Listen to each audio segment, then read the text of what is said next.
This is WENY News. Thanks for clicking on the webcast. I'm Kelly Meyer. Here's the latest from WENY News and the Star-Gazette.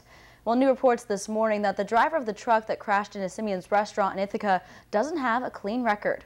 According to documents obtained by the Ithaca Journal, the driver with the Spokane, Washington-based trucking company was cited in 2012 for running a red light at a major intersection. Ithaca police issued the driver tickets for having insufficient brakes and driving a commercial vehicle over the length limit.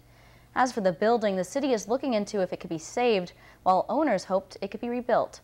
The donation fund set up for 27-year-old Amanda Bush killed in the accident continues to grow, and local businesses are stepping in to help. This Sunday, June 29th, net proceeds from every ticket sold at Chef at Cinnamopolis will be donated to the Amanda Bush Memorial Fund. And the number of unemployed in Elmira has gone down in the past year. The New York State Department of Labor released its preliminary report on Tuesday on local area unemployment rates for May 2014. In Elmira, the unemployment rate has dropped from 8.2% in May 2013 to 6.5% in May 2014. The number unemployed dropped 3,200 to 2,400, and the county with the lowest unemployment rate includes Tompkins County with 4.1%. The state's private sector job count increased by a little over 100,000 from May 2013 to May 2014. And in school news, there's a meeting tonight to talk about the changes in the Elmira City School District's Code of Conduct. All New York schools districts are asked to review the Code of Conduct each year and update if necessary. The Elmira City School District is recommending minimal changes to the district's 2014-2015 code. A required meeting will be held tonight from 5 to 5:30 in the EFA Community Room. And a middle school in Watkins Glen, built in the early 1930s, is getting ready to close its doors. A ceremony tonight will recognize all that's happened inside over the past 85 years. Watkins Glen Central School District is closing its current middle school at the end of this academic year. Tonight, they'll mark the closing with a brief ceremony. Former building principals, faculty, and staff members have all been invited to attend. They'll talk a little bit about the history of the building and recognize principals and staff members. The students will be moved to the expanded and renovated 12th Street campus that now houses the elementary and high school, and the old middle school will be converted into senior housing. Now here's Craig Flint with your forecast. Craig? Alrighty, Kelly, thanks a lot. Good morning to you as we take a look at what we can expect as we head throughout the course of the day today. High humidity, and that will persist right through Thursday morning. And with the high humidity, we have the rain risk on and off today, but rain could be drenching as we head into especially the afternoon hours, and we're still on track here for a big warm-up.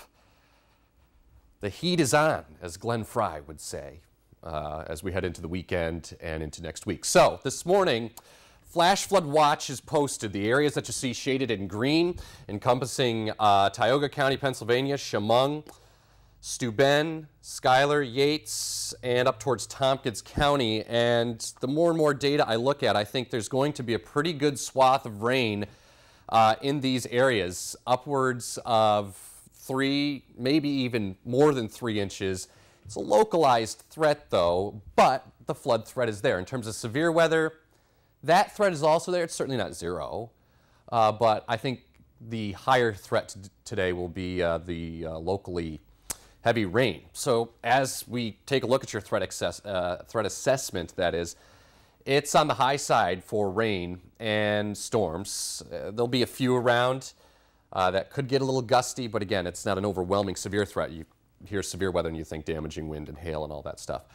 It's more of a heavy rain threat today. The flooding, that is elevated. We'll put that in the medium category, and of course the humidity through the roof. And that humidity is key to our forecast because we have a very soupy air mass in place over top of the region. And as a slow-moving cold front, currently right about in that area right there, works on that soupy air mass, slowly pushing to the south. We have lift in the air, and that will create downpours, especially as we head into the afternoon. And here's the other thing. There's not a lot of wind here in the low levels, and even up in the atmosphere, the steering winds aren't very fast today. So storms will be slow moving, and they could run over the same areas over and over. And with that threat around, we can't rule out some localized flooding. So future track showing that as the front slowly settles its way to the south. Be on the lookout. Low-lying areas, poor drainage areas, small creeks and streams. Need to be on the lookout as we head into the afternoon. The front will slowly slide its way to the east, but Thursday we may struggle for a little while in the sky department. I can't rule out a scattered shower or two, and it may take much of the day Thursday to get some sun out.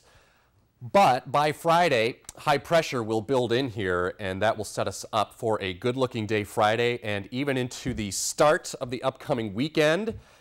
Looking okay, and as mentioned, we are going to warm things up quite a bit. Check it out here in your 7-day forecast.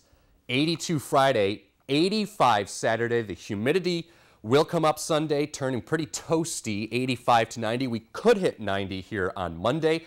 Hot and humid, scattered storm or two Monday into Tuesday, and still hot and humid on Tuesday, 85 to 90. Kelly, summer is here, and you know what? You don't have to shovel it. I love it. That is great news. I don't care how hot it gets this summer. As long as there's no snow and no shoveling, bring it on. All right, well, thanks for Craig for that and the latest news, weather, and sports. Be sure to watch WENY News at noon, 5:30, 6, and 11. And don't forget to pick up a copy of today's Star Gazette. I'm Kelly Meyer. Have a great day.